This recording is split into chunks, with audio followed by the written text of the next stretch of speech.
So equality at work has many dimensions, starting firstly based on your gender. Are you a male or female, and are you getting the equal opportunity to access the, your progress, your growth, and so on. Second is based on your caste or your religion, or even to some extent where you come from. So I think equality is a multi-dimensional attribute in my mind, and at work it really means that you have access to the same opportunity, to same potential and same growth like anybody from any part of a different religion or a different gender or a different caste or anything different.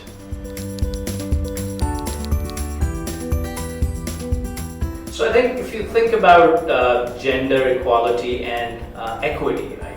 I think it all starts with when I get an opportunity, am I being treated fairly, first of all? Am I being treated at the same way as anybody from another gender would be treated as? Secondly, am I being paid at the same level? Because if somebody has the same amount of skills but just happens to be from a different gender, there is no reason in this world that they should not be paid or compensated in the same way.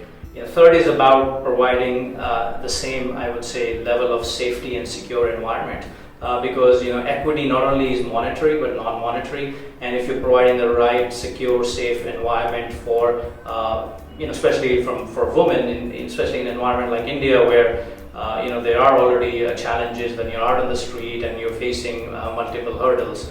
Having that level of equity is very important, because for you to succeed commercially, economically, you need to first also have the basic structure of safety, security provided, by the company. So, if you think about the definition of what is to have it all, right? It's to each its own.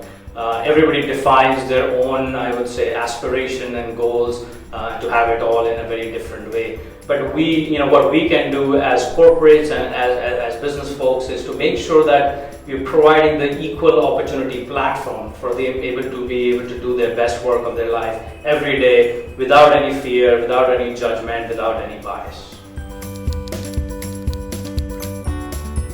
So if you think about, when I think about this question, I can think about, your mom or your wife or your friends, who are from the other gender, and one thing which jumps out to you is the ability to multitask.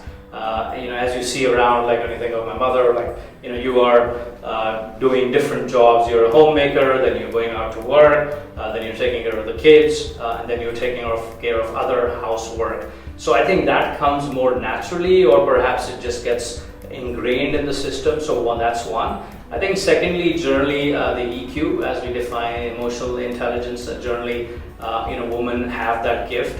Men have to learn it hard way. So I think those two really jump out as very natural gifts women have, and when they apply to work, you can see the success. So if you think about all the attributes we talk about to make the workforce equitable, both from a gender perspective, from a caste perspective, from a religion perspective, and from wherever you come from, right? The attributes are always the same, right? You want to economically incentivize the same way, you want to give them the same environment so they can learn and grow, you have to provide them the same level of safety and security, and then you have to give them the spirit that they are not always being judged or being biased because they happen to be a certain gender.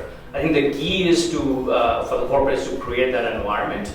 And for example, for us at GoDaddy, we take pride in making sure that the pay equity between male and female is very, very close. Secondly, I think putting women in leadership positions, right? Because giving them that opportunity in the same way as it's given to male colleagues is very important.